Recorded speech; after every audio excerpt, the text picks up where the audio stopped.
Saludos, señoras, señores, ¿qué tal? Muy buenas tardes, bienvenidos sean todos a una nueva edición de este Torremolinos en abierto, aquí donde vamos a conocer, somos muy curiosos, muy curiosas y vamos a conocer todo lo que tenga que ver, por ejemplo, con la fibromialgia. Afortunadamente no voy a ser yo quien se lo cuente, sino nuestra psicóloga de cabecera, psicoterapeuta, nuestra buena amiga Laura. ¿Cómo estás? Muy bien, me alegro mucho de volverme a encontrar contigo, porque siempre estos encuentros son maravillosos porque también te ayudan a encontrarnos con personas diferentes y a darle la vuelta diferente a las cosas. Porque también es importante que vamos a hablar de la fibromialgia, pero desde un punto de vista del psicoanálisis. Entonces va a ser importante, y lo has dicho muy bien, porque has señalado psicóloga, psicoterapeuta, pero claro, desde el psicoanálisis vamos a ver que la fibromialgia se mira desde un aspecto diferente. ¿Por qué te digo esto? Bueno, para explicar un poco, para que la gente entienda, ¿no?, qué significa la fibromialgia, para que veamos un poco cuáles son los síntomas, ¿no?, y cómo una persona puede detectar, a quién afecta. Podemos decir que la fibromialgia, hay estudios que indican que en España, por ejemplo, 2 de cada 100 personas o 3 de cada 100 personas padecen fibromialgia. La fibromialgia es un síndrome que habla de un conjunto de signos, de síntomas, que sobre todo señalan un dolor intenso, también más del 70% señalan fatiga crónica y claro, afecta a una población importante, ¿no? Y sobre todo, aunque afecta también a hombres, es más significativo en mujeres de una edad entre 40 y 50 años. Y claro, podríamos decir, ¿cómo sé si hay fibromialgia, ¿no? Porque es un tema muy interesante porque suelen ser personas que no son muy bien tratadas en el sentido de que no es una enfermedad muy diagnosticada, que a veces hacen muchísimos circuitos de pruebas médicas, de especialistas, porque es difícil de detectar, porque realmente no hay ninguna falla, ninguna disfunción a nivel orgánico. Entonces tú te haces pruebas, radiografías, analíticas, resonancia, etcétera, y no hay ningún órgano dañado. Entonces la persona tiene un dolor constante, frecuente, sobre todo en el tema, en la cuestión esquelética y muscular, no en las articulaciones, y la persona dice frases como se siente como si le hubieran dado una paliza, como si le doliera todo el cuerpo, es un dolor muy persistente, que incluso puede haber hormigueos, pueden aparecer vértigos, náuseas, también es llamativo la cuestión del sueño, porque tienen dificultades para dormir, incluso cuando duermen no es un sueño reparador, están constantemente cansados. Entonces imagínate esa persona las dificultades que tiene para realizar cualquier actividad de su vida cotidiana porque están muy limitadas, no pueden realizar actividades que una persona en su vida cotidiana realiza normalmente. Y encima no hay manera de descansar y a veces ocurren incluso brotes que pueden ser de 1 a 2 días en los que la persona no se puede levantar de cama.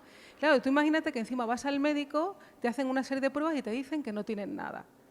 Entonces, claro, hay que diferenciar que se habla del dolor, cuando un dolor es físico, que es un mecanismo de protección de la persona, porque cuando algo te duele tú retiras la mano para que no te produzca más dolor. Y ahí hablamos de ese dolor físico, pero aquí hablamos de un dolor psíquico. Y ojo, con dolor psíquico no queremos decir que sea algo imaginario, sino que es un dolor real, pero como decimos, ¿no?, que ahí atrapo de nuevo esa palabra del psicoanálisis, va a escuchar ese dolor que tiene que ver con cuestiones de la persona que no puede elaborar por vía psíquica y que las manifiesta a través del dolor.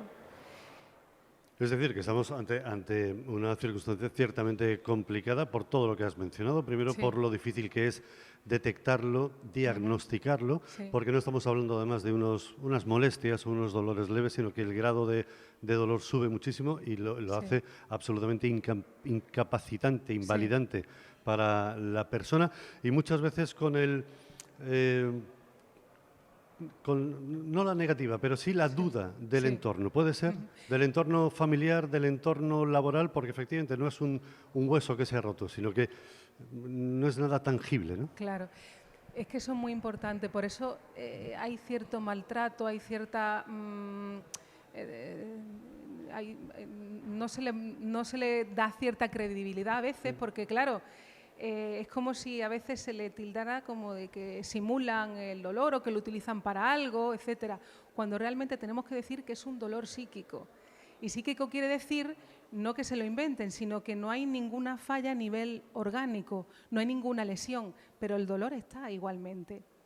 Y para que entendamos esto, ¿no? Porque de base está, para que entendamos esa circunstancia de cómo nuestro cuerpo hace de escenario de lo psíquico, ¿no? Y que muchas veces hay síntomas que pueden hablar de maneras que tenemos de elaborar ciertas cosas.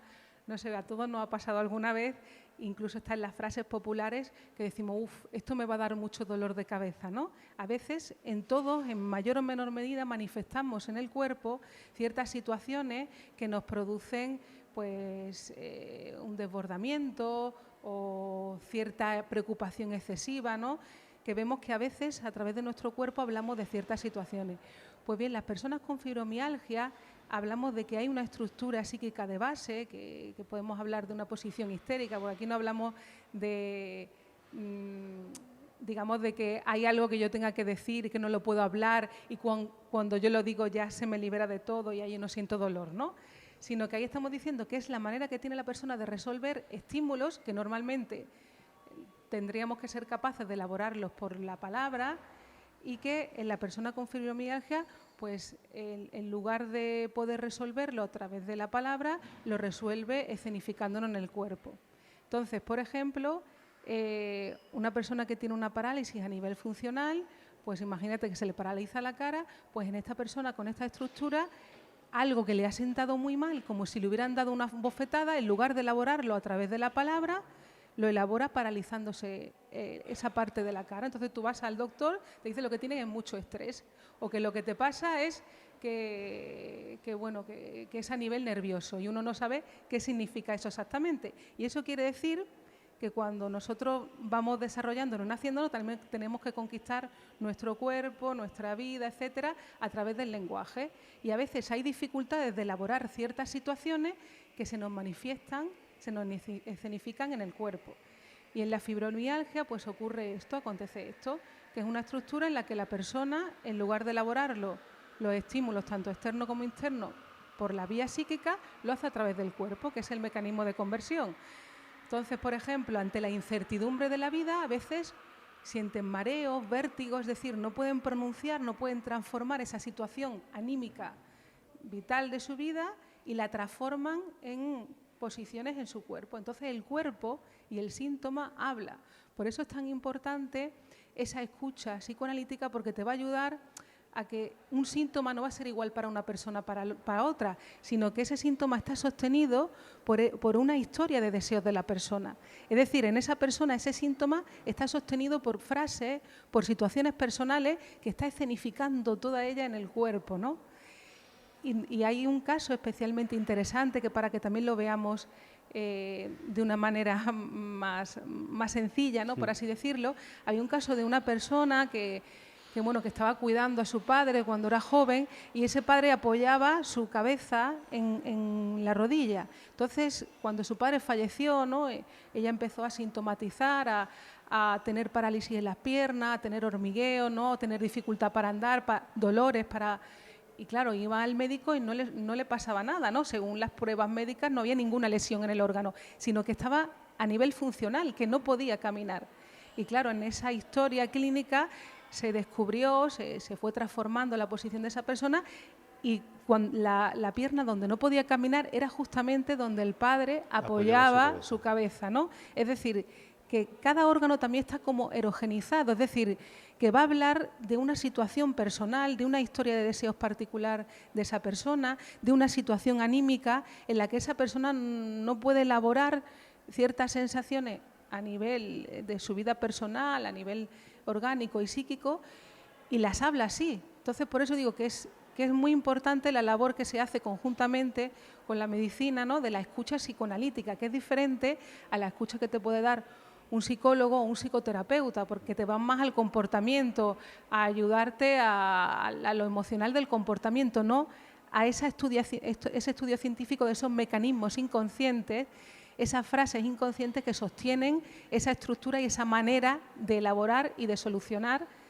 ese conflicto que hay en la persona, ¿no? Entonces, el psicoanálisis te permite conocerte y transformar esos aspectos, que no es para descargar en un momento determinado, sino en ayudarte a transformar esa posición que tú tienes frente a las situaciones de tu vida, frente a las reacciones, frente a lo emocional que te acontece y a las situaciones vitales de tu historia personal, ¿no? Y es ahí donde profesionales como el caso de Laura López, entran y entran con con un trabajo verdaderamente arduo, imagino, ¿no? Sí, además que es una profesión muy, digamos, sacrificada, entre comillas, ¿no? Porque estamos en continua formación, también nos psicoanalizan, ¿no?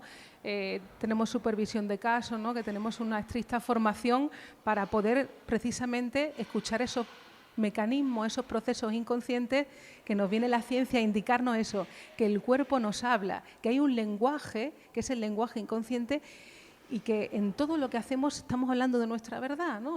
Claro, el psicoanálisis no solamente es para personas que tengan ciertos síntomas, que también, ¿no? Sino también es para poder elaborar cosas de nuestra vida, para ayudarnos a vivir mejor, para desarrollar aspectos de nosotros que muchas veces, seguramente te habrá pasado a ti alguna vez, ¿no? Que has dicho, uy, ¿esto cómo he podido reaccionar así, ¿no?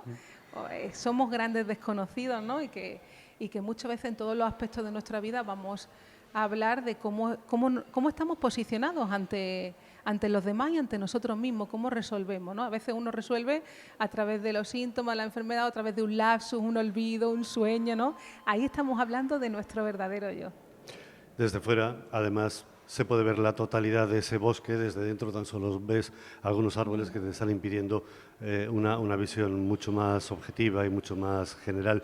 Laura, como casi siempre suele ocurrir con las patologías, lo más importante, lo fundamental, es descubrirla, es saber que efectivamente estamos ante este problema, que en este caso especialmente es lo más difícil. Claro. Como hemos dicho, no hay un algo que nos diga, es que es esto lo que usted tiene, ¿no? ¿Cuáles son aquellos detalles que pueden ir haciéndote llevar a la posibilidad de que la fibromialgia te esté lamentablemente acompañando? ¿Por dónde podemos empezar? Bueno, ya la persona empieza a ir a diferentes especialistas, ¿no? Que le hablan de diferentes pruebas en las que señalan que no hay una lesión orgánica, que no hay ninguna manifestación, digamos, en el cuerpo, pero claro, ya ese dolor te está señalando que algo pasa.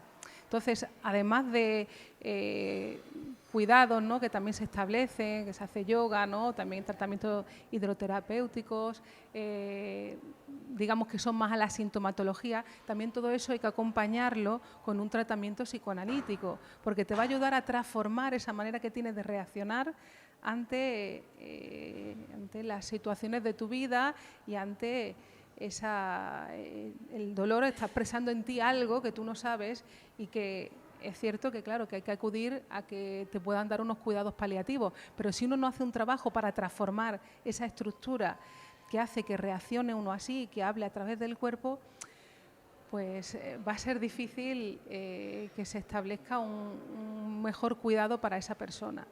Entonces, sí que hay tratamientos que son alternativos que te calman esa situación de dolor, pero también hay que acompañarlos con ese tratamiento psicoanalítico. Y pensar eso, que no es algo que uno simule, que es un dolor real, aunque sea un dolor psíquico, que es a nivel de la función, pero que se considera también un síndrome y un trastorno que hay que acudir al profesional. Y para eso existen los profesionales y en este caso habría que acudir a distintas disciplinas, ¿no? Claro. Para intentar lograr una salida que existe, Claro, ¿verdad? claro que sí. Y cada vez me parece importante porque cada vez se están aunando más profesionales a elaborar ese concepto de salud, que el concepto de salud habla de ese cuidado físico, también el cuidado psíquico y social, ¿no? Que somos un entramado, ¿no? Digamos, de nuestras relaciones tanto con nosotros mismos como con los demás, y que salud no es solamente ausencia de enfermedad, sino que tiene que ver con todas esas esferas de la persona. Está todo interrelacionado, ¿no? Y cada vez se está abogando más por ese tipo de medicina, que es una medicina más integrativa, que ayuda a la persona a resolver desde las diferentes esferas la posición que tiene frente a su yo y frente al mundo.